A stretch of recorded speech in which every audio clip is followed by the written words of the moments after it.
আমরা সকলে বলি সাল্লাল্লাহু আলাইহি ওয়াসাল্লাম। বলুন তো দেখি, কোরআনের মাহফিলে আসলে খুশি হয় কে? আর বেজার হয় শয়তান। আছে না নাই? দেখবেন কারো বাড়ি ভাঙে, কারো পকেট মারে, কারো এক জায়গায় একটা জিনিস রেখে এসেছেন ছিনতাই করে। এদের চরিত্র হলো শয়তানের চরিত্র। কথা বলেন ঠিক কিনা? এই জন্য আমরা যেখানে এসে বসেছি, শয়তান আমাদের ধরতে পারবে না। কথা বলেন না কেন? পারবে। কারণ আমরা কাকে খুশি করতে এসেছি? জোরে বলেন। সূরা সাদ করে দেখবেন, আমি ব্যাখ্যা দিতে চাচ্ছি না। আল্লাহ পাক শয়তান যখন বলেছিল, আল্লাহ তোমার ইমানদার, তোমার বান্দা যাদের সৃষ্টি করেছে আমি খুঁচায় খুঁচায় আমার দলে আনবো। আল্লাহ পাক বলেছিল, ইবলিস জেনে নাও, চ্যালেঞ্জ করে বললাম, যারা আমার পথের প্রতীক তাদেরকে হাজার খুঁচায়াও তোমার দলে নিতে পারবা না। আরো জোরে বলেন। যেই নবী আমাদেরকে এত সুন্দর দিক নির্দেশনা দিয়েছে, যেই নবীর নূরের দিকে তাকাইলে সমস্ত সাহাবীরা, এমনও কিছু সাহাবীর ইতিহাসে এসেছে সাহাবীরা খোদা পর্যন্ত ভুলে যেত। সুবহানাল্লাহ, জোরে বলে। নবীর চেহারা দেখে খোদা ভুলে যেত। এখন বলুন সেই নবীর চেহারা কত না সৌন্দর্যপূর্ণ। এর জন্য বিশ্ব নবী বলছে, তোমরা আমাকে যারা দেখোনি, ঈমানের সাথে যদি আমি রসুলের কবর জিয়ারত করে যেতে পারো, তাহলে জিন্দা অবস্থায় দেখলে যে সওয়াব, সেই সওয়াব তোমাকে দেওয়া হবে। বলুন সেই নবীর প্রতি দরুদ পড়ার দরকার আছে না নাই? আমাদের বাংলাদেশে দেখবেন দরুদ নেও মারামারি, এত মারামারি আমি বুঝে আসে না। আমল করতে দেন, আরবি হরফ উচ্চারণ করছে কিনা করতে দেন। কারণ একটা হরফ উচ্চারণ করলে কয়টা সওয়াব? আপনাদের তো সুন্দর তো 10টা সওয়াবের কথা বললেন, সঠিক ব্যাখ্যা শুনে নেন। একটা হরফ উচ্চারণ করলে মূলত একটা নেকি দেওয়া হয়। একটা নেকিকে আল্লাহ পাক 10টা নেকি রূপান্তরিত করে দেয়। মূলত নেকি একটা, কিন্তু নেকি বাড়ায় কয়টা দেয়? 10টা। তাহলে কোরআনের অক্ষর যদি উচ্চারণ করাতে দোষণীয় কি আছে? ইবাদত করে তার প্রতি বাধা, কিন্তু যে মসজিদে আসে না তাকে কেউ ডাকতে যায় না। কথা বলেন না কেন? এটাও মনে করবেন, এটাও কিয়ামতের আগে এরকম ঘটনা ঘটবে। বাবাজিরা, এমন নবী পেয়েছিলাম, কিন্তু নবীকে পেয়েও আমরা সেই সম্পদ ধরে রাখতে পারি না। কথা বলেন, আছে না? দেখবেন ওই দোকানে ছোটবেলায় দেখছি বেলের ছাড়া কিছু পাওয়া যাইতো না, কিন্তু এখন যেসব লিজারগুলো বের হয়েছে, ওরে বাপ রে বাপ। তারপরে ইয়াং ছেলেরা কেনে এই কারণে, কারণ যদি সেফ না হওয়া যায় তাহলে স্মার্ট হওয়া যায় না। কথা বলেন। এই যে নবীর গলায় ছুরি মারতেছে, অথচ একবারও তাকালো না আমি মুসলমানের ঘরের সন্তান, আমি কেন এটা করছি? কথা বলেন। কিন্তু সেই নবীর প্রতি একটু দরুদ ও সালাম প্রেরণ করি, ভক্তি সহকারে সকলে একটু জবান করে পড়ি সাল্লাল্লাহু আলাইহি ওয়াসাল্লাম। দরুদ পড়লে প্রশান্তি হয়। বিশ্বনবী বলছে, উম্মতিরা তোমাদের মধ্যে যখন কোনো ধরনের সমস্যা মনে হবে, মনে করেন বলেন এমন সময় আছে ভিতরে অশান্তি মনে হয়, হয় না? কথা বলেন। অনেক সময় ভালো মানুষই অশান্তি শুরু হয়ে গেছে। বিশ্বনবী বলছে পৃথিবীর কোনো কিছুর দরকার নাই, ওই সময় তোমরা আমি রসুলের প্রতি দরুদ পড়ো, তাহলে অবশ্যই আল্লাহ পাক তোমাদেরকে প্রশান্তি দান করে দিবে।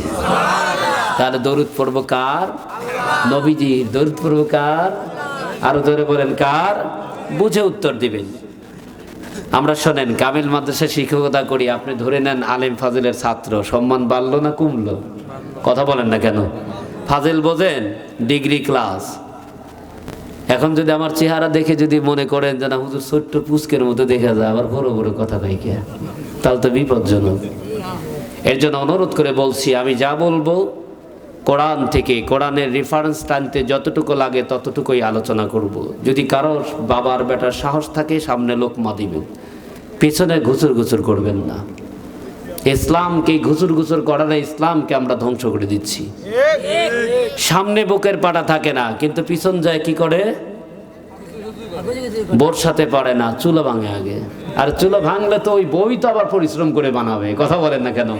কিন্তু এই দিকে আমি তাকাই না, আমি চুলা ভাঙলে আমার স্ত্রীর ক্ষতি হচ্ছে, আমি বোঝাতে চাচ্ছি, আমরা পিছনে দিয়ে যখন সমালোচনা করি ইসলামের ক্ষতি হয়, এদিকে আমরা কেউ তাকাই না।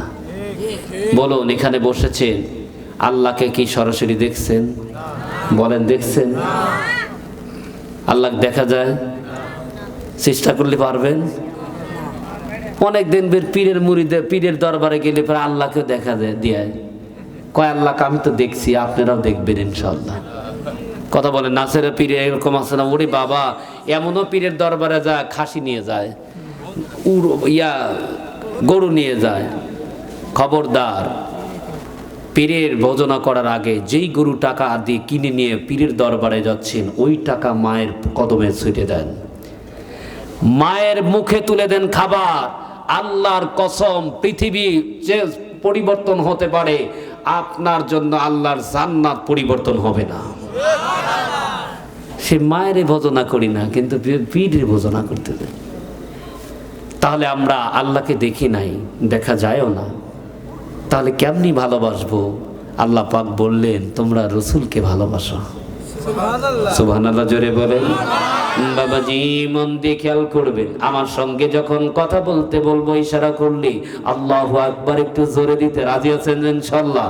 বাবাজি, আমার আল্লাহ সুন্দর করে জিব্রাইলকে বলাও, জিব্রাইল যারা আর দেরি করিস না রে, যারা আমি আল্লাহকে ভালোবাসতে চায়, আমি আল্লাহর অনুসরণ হতে চায়, এরা জিব্রাইল, আমি আল্লাহকে তো আমার বান্দা দেখতে পারবে না, আমি মালিক যে কথা বলি আমার নবীর উম্মতরা শুনবে না। এরা জিব্রাইল, আমার নবী শুনতো না, তুমি জিব্রাইলের মাধ্যমে যে খবরগুলো পৌঁছাইরাও।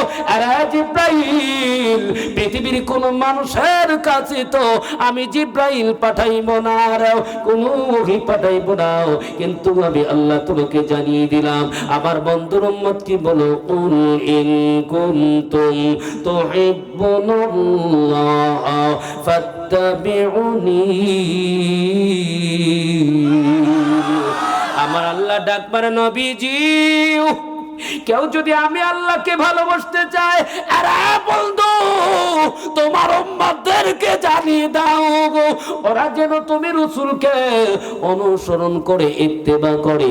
এখন বলুন, নবীজির অনুসরণ করতে গেলে বলুন তো দেখি, নবীজির যে আদর্শ, যে নীতিগুলো ছিল, এইগুলা আমাদের মানার দরকার আছে না নাই? বিশ্বনবী বললেন, মান আহইয়া সুন্নতি ফাকাদ আহাব্বানি ওয়া মান আহাব্বানি কানা মাই ফিল জান্নাহ। একটু জোরে জোরে বলুন আল্লাহু আকবার। আরে বর্ষিলার আদিবাসী সকলকে বিনয়ের সাথে বলি, বিশ্বনবী বললেন, কেউ যদি আমি রাসূলের কথা অনুযায়ী একটা সুন্নতকে জিন্দা করলো, আমি রাসূল ঘোষণা করলাম, ওই ব্যক্তি যেন আমি রাসূলকে ভালোবাসলো। আর যে ব্যক্তি আমি রাসূলকে ভালোবাসলো, আমি রাসূল কথা দিলাম গো, আমি রাসূলের সঙ্গে ওই ব্যক্তিটা জান্নাতে যাবে। কোথায় যাবে? কার সাথে? শেখ হাসিনা? কথা কয় না কে? আরে 16 বছর কত সায়েন্সের দলরা কি ঘোরাঘুরি ছিল, কথা বলেন না কেন? আমি রাজনীতির জন্য বলছি না, উদাহরণ দিচ্ছি এইটা। আবু জেহেল এরকম ভাব নিয়ে কলার ঝাঁকা ঝাঁকায় ঘুরতো, যেই দিন মরছে কথা বুঝে নিন, ছোট বাচ্চার হাতে ধরাস হয়, যখন গলাটা কাটবে, আবু জেহেল এই নির্বোধ বলেছিল, তোমরা যখন গলাটা কাটবা গলার নিচের সাইড থেকে কাটবা, কারণ যখন উঁচু জায়গায় কোনো জায়গার উপর রাখবে, তাহলে গলা দেখে বলবে আবু জেহেলের ক্ষমতা কত বড় ছিল। বুঝলেন কথাটা? আবু জেহেল মরে যাচ্ছে, ক্ষমতা ছাড়তেছে না।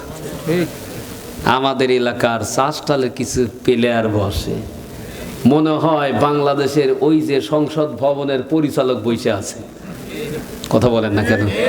অথচ 5 টাকার চা খাইতে গেলেও গিন্নির সাথে ঝগড়া করে 5 টাকা নিয়ে এসে, কথা বলেন না কেন?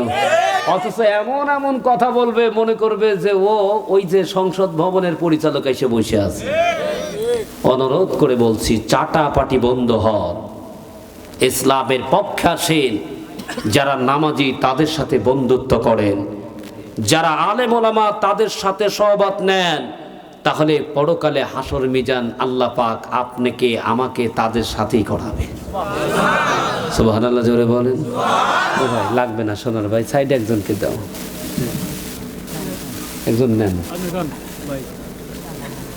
খেয়াল করবেন না, দোয়া করবেন। আমার চা লাগে না, 19 বছর লাইফে কোনোদিন চা খাই নাই, লাগে না, দোয়া করবেন। কণ্ঠের মালিক তো আল্লাহ, পৃথিবীর কারো ক্ষমতা নাই। আমাকে একটু যদি খুশখুশ উঠায় দেয় ভিতরে, আমার ক্ষমতা নেই এই জায়গায় বয়ান করা। কারো যদি কাশি আসে দেখবেন মসজিদে নামাজে দাঁড়ায় গেলে একজন খুচুর করে যদি আর একজন দেখবেন এরকম করে করে একবার মসজিদের শেষ প্রান্তে পৌঁছায় দেয়। কথা বলেন না কেন? আজকে আবার মাদ্রাসার মসজিদে আমি এটা ফলো করলাম, আরে একজন কাশি দিচ্ছে দেখি আস্তে আস্তে করে একবারে লোকমা দিতে তুমি না শেষ প্রান্তে পৌঁছে গেছে।